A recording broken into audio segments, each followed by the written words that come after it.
Well, hello everyone. Welcome back. World of Wrestling here to discuss another shit episode by WWE Monday Night Raw, August 11th, 2025 review. Let me tell you, folks, last night's Raw was absolute shit. Oh, yes. I think this show sucks. As I mentioned on SmackDown, I think WWE as a whole fucking blows. I'm not too big of a fan of it. I'm not a fan of AEW. Wrestling as a whole blows dick. Big time. But we started the show off with CM Punk.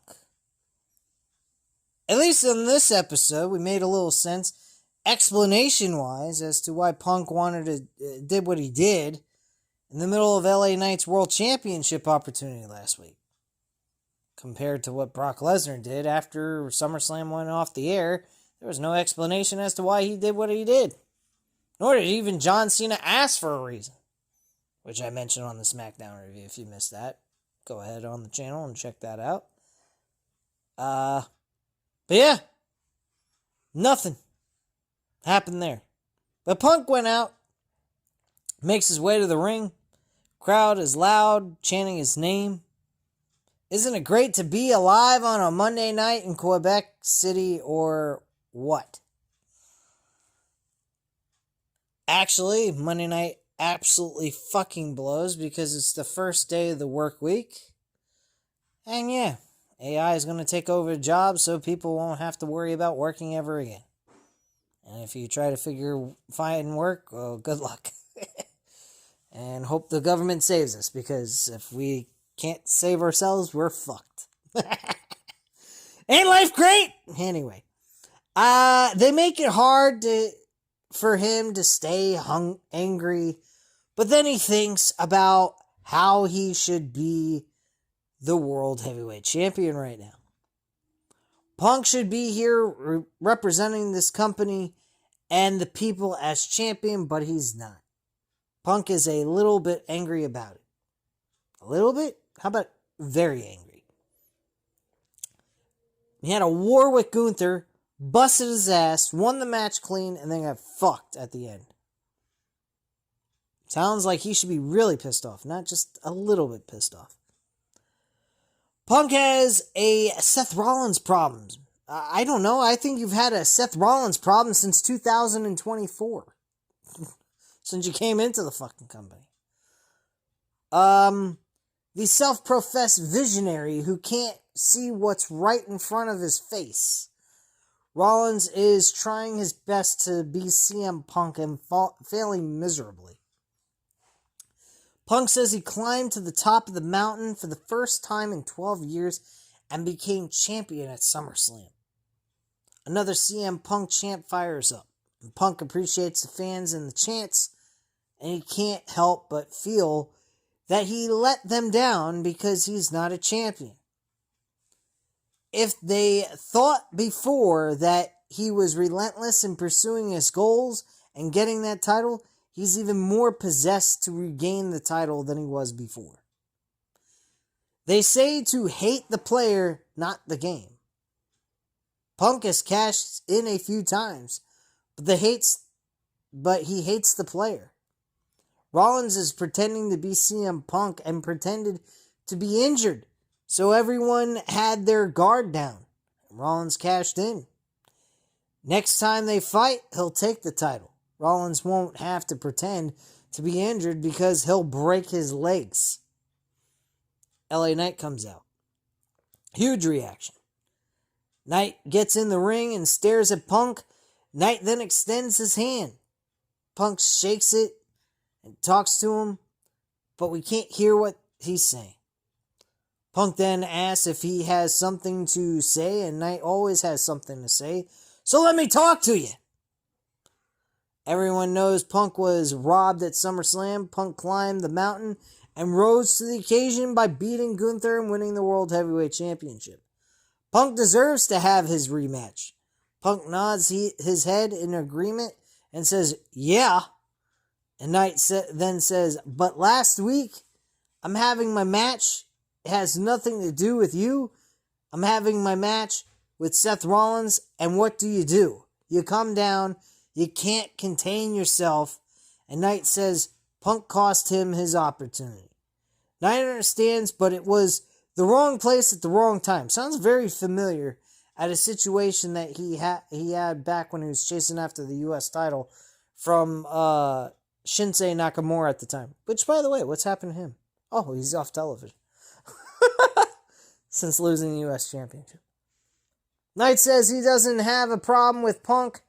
Knight says if Punk wants Seth Rollins, he should whip his ass, but he should do it on his own time.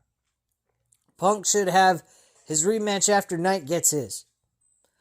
Punk says he thinks he sees Knight's perspective, but the words he's looking for are, "Thank you, Mr. Punk, for preventing Seth Rollins ending my career by stomping my head into the concrete."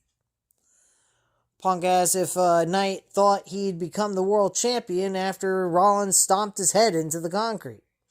Okay, got a little ahead of myself. Punk says he saved Knight's career. Punk says he's a former world heavyweight champion, not Knight. Punk should be in the front, and Knight needs to be to the back of the line. Knight says when he thinks about what Punk did, think doesn't come before you. Punk did something special after 12 years. He was overdue, but Knight is even more overdue. There are levels to this. As good as Punk is, he's not on Knight's level. Knight wants them to stay out of each other's way. Knight will do him two favors. Knight will forget last week happened as long as Punk stays on his side of the line. And Knight will beat Seth Rollins and become world champion. Punk can be his first successful title defense. Yeah. Punk says, in the spirit of making sure there's no bad blood between them, he reminds him that he's the best in the world. And then out comes Mr. Ladies and Gentlemen Paul Heyman with the tribal thief Bronson Reed with 2 pairs of Jordan sneakers, which I wouldn't mind having one of them if it actually fit my size, which more than likely it don't. I'm 8.5. Small little fucker. And Braun Breaker. Heyman starts to speak French, but then he stops. Heyman only knows what he needs to speak to get out of this province. Speaking their guttural language, the crowd chants something, but I can't make it out. Heyman says, speaking of your native language, LA Knight, take it from the adorable Oracle. Do not get into the favor business with Punk. If you start trading favors with him, it will cost him everything in life. It will cost you your self-respect, your position in WWE, half your career, years of your life, and your tribal chief. Yeah, the one you turn on in the middle of a match. Makes absolutely no fucking sense to me, but whatever. Let's continue. Punk calls him a crybaby. Someone is getting punched in the face tonight. Punk invites them down the ring. Heyman says he did teach Punk correctly after all these years. That's a great idea. They'll do it tonight. CM Punk and LA Knight versus the future of WrestleMania, Braun Breaker, and the owner of the Shula Fala, Bronson Reed. That challenge is for tonight. Punk and Knight look at each other. Knight says they don't want those 2 goofs. Punk cuts him off and accepts the challenge. Knight says Punk doesn't speak for him, but he then accepts the challenge. Okay. Heyman says, deal. See you tonight. Braun Breaker starts heading to the ring, but Reed and Heyman hold him back. I love Breaker, man. He's so fucking badass. Breaker shouts out about Punk's and Knight's ages, saying they're over 100 years old combined, or almost that. They're fucking ridiculous. Crazy. Dominic Mysterio defeated Dragon Lee after 3 people dressed as El Grande Americano attacked AJ Styles, ran them off. That was a replay of last week's Raw. Backstage with the Judgment Day Clubhouse, Finn Balor is talking about Roxanne Perez, Raquel Rodriguez, JD McDonough is also there. IC champion Dominic Mysterio walks in with El Grande Americano.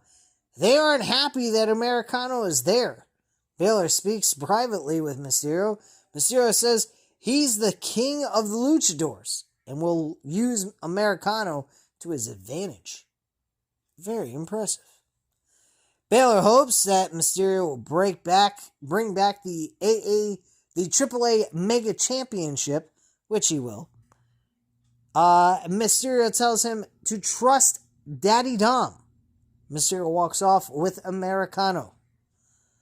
We then get a tag team match with AJ Styles and Dragon Lee versus El Grande Americano as Kaiser and Dominic Mysterio as his tag team partner. Not a bad match. Okay match overall. Nothing too terrible, but did I really care about the match? Fuck no, I did not. Dominic Mysterio headbutted AJ Styles with a mask over his face while also having a metal plating inside the mask to get the victory for El Grande Americano to get the victory over AJ Styles. Whoop-de-fucky-doo. We get a video earlier today of Sami Zayn came up to Raw General Manager Adam Pearce. Zayn asked for a chance for the World Heavyweight Championship at WWE Clash in Paris.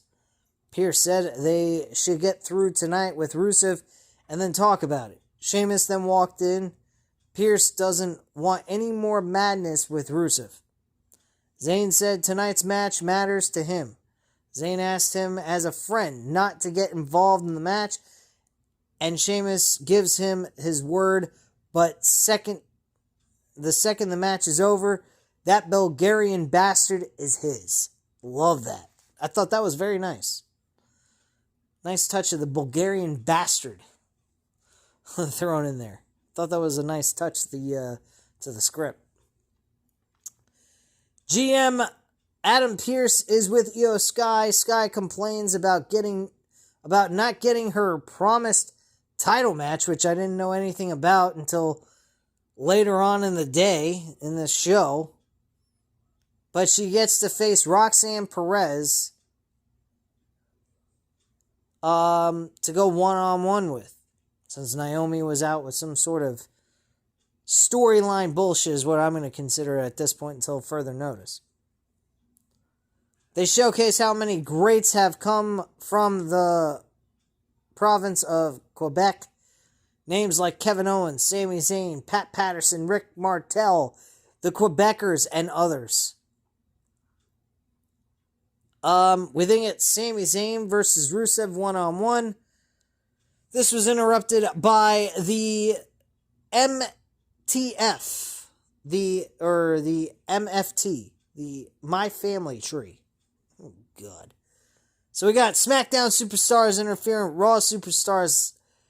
SmackDown's episode last Friday, we had fucking Sami Zayn on there. Obviously, this was to get back at Sami Zayn for escaping without getting a scratch thrown on him by the MFT. Rusev slowly gets up at ringside, but he's crushed by a brogue kick from Sheamus. Sheamus puts Rusev in the ring, and WWE security runs over. Sheamus beats him up. Rusev attacks Sheamus and sends him into the crowd. They brawl into the crowd. Rusev rips Sheamus' shirt off, and referees chase after them as they fight their way to the back.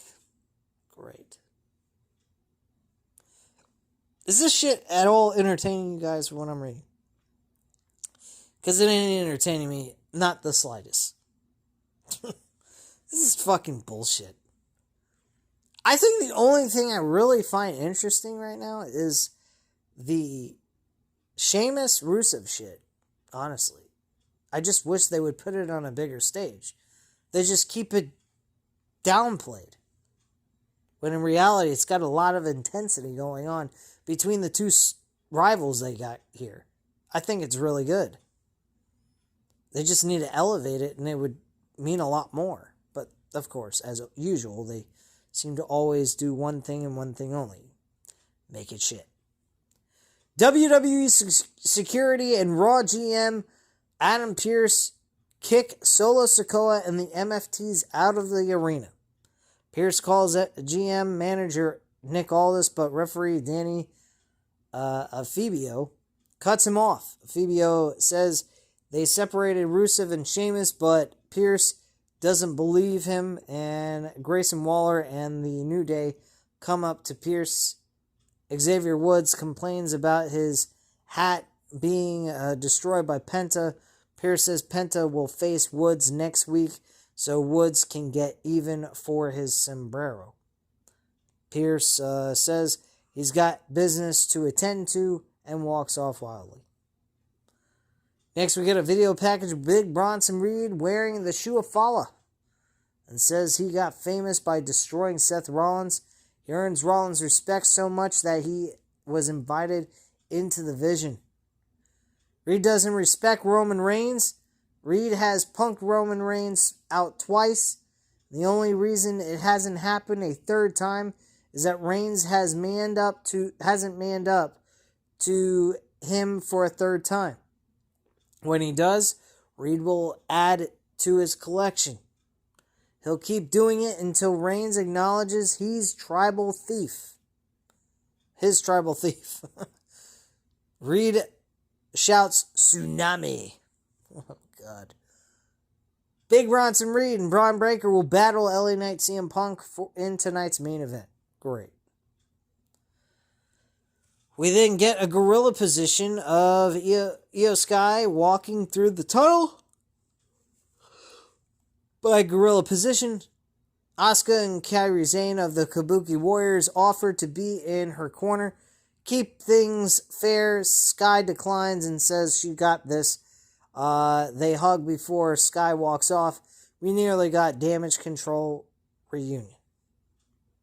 I don't think we need that. Io Sky versus Roxanne Perez. Roxanne Perez ends up winning this match. The Kabuki Warriors tried to assist Io Sky in this matchup, but unfortunately fall short. End up costing her this matchup, and Roxanne Perez walks away with the victory. Kabuki Warriors aren't pleased with Io Sky. Sky tries to explain herself, not to herself. Explains herself.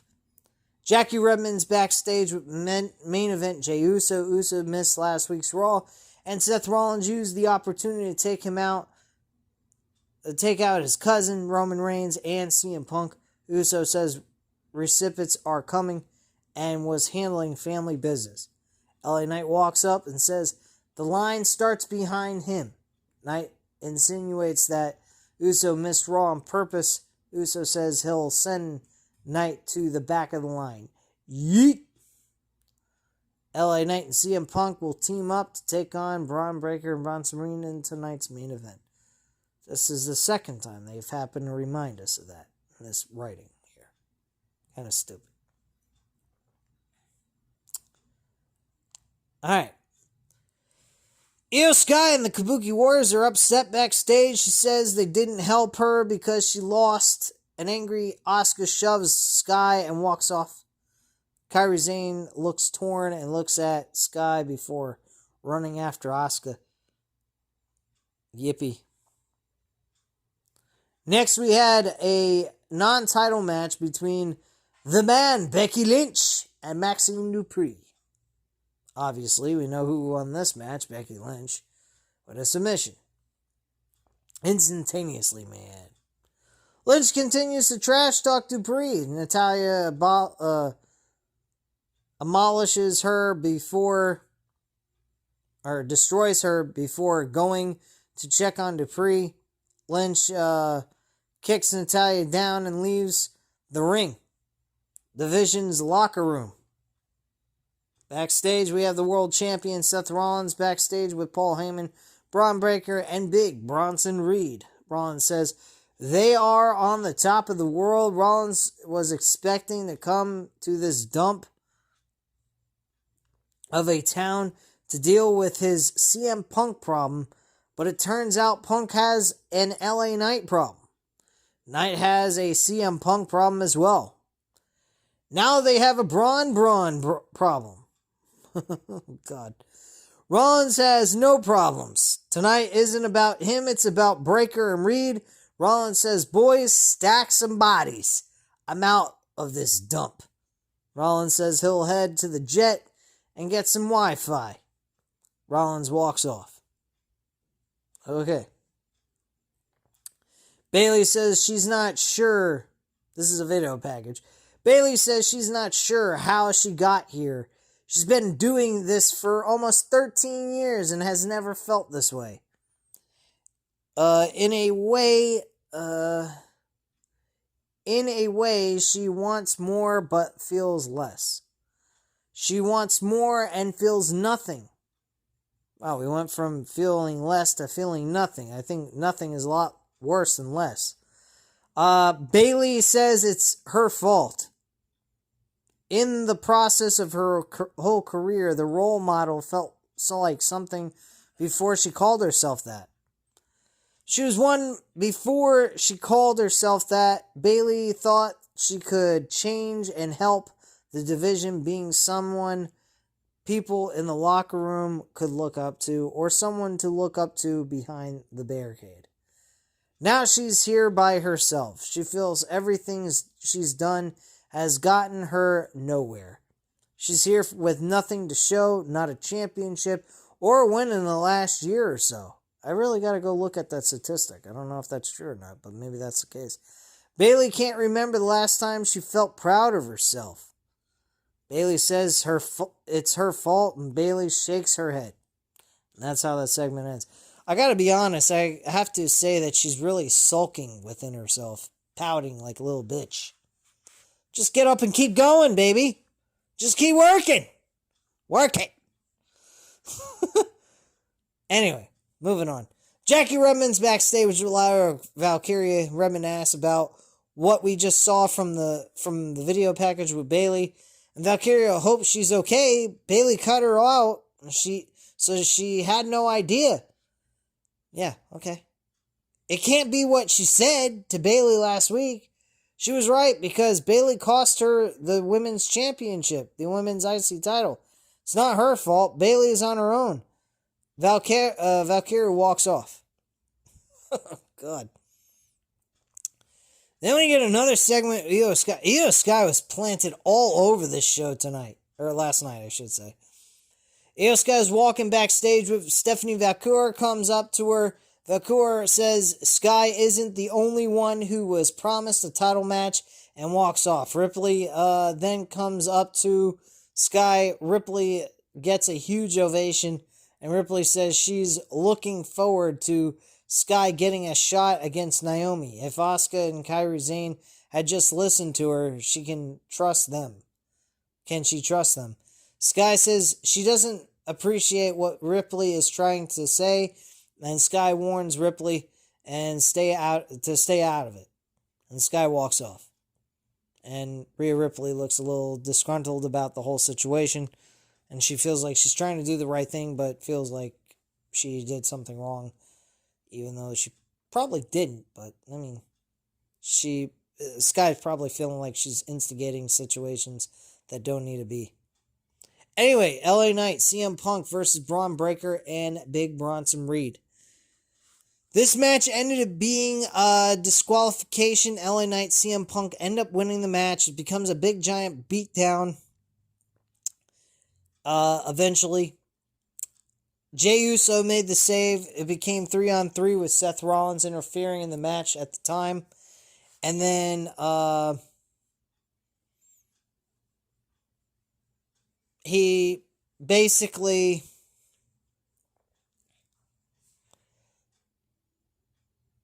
goes ahead and Adam Pearce, excuse me, I lost track of what I was talking about here. Adam Pearce comes out, makes the match for Clash of Paris become a fatal four-way match for the world title between Seth Rollins, CM Punk, LA Knight, and Jey Uso. And it's for the World Heavyweight Championship. Seth Rollins didn't like that. One thing led to another.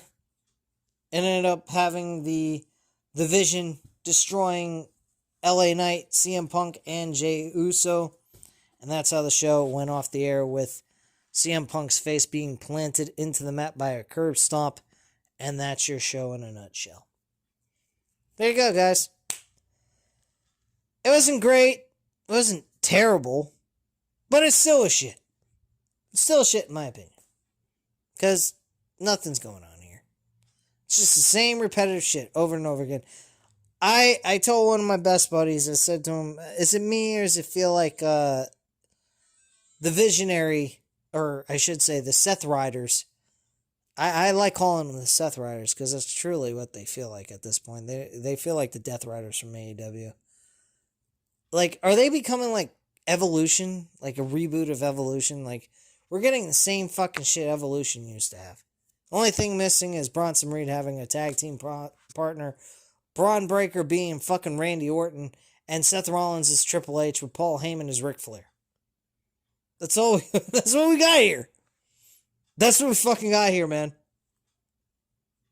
I mean, this is just fucking garbage. I don't know about you guys, but I'm tired of the watered down effort here, the lack of care, and it's just disappointing. There's so many things out in the world that's disappointing, and then you want to go ahead and have something to escape from, and there's not even that to escape from. You sit there and you say to yourself, why do I waste my motherfucking time watching this shit? Forget about what you're paying to watch. Why are you even sitting here watching it to begin with?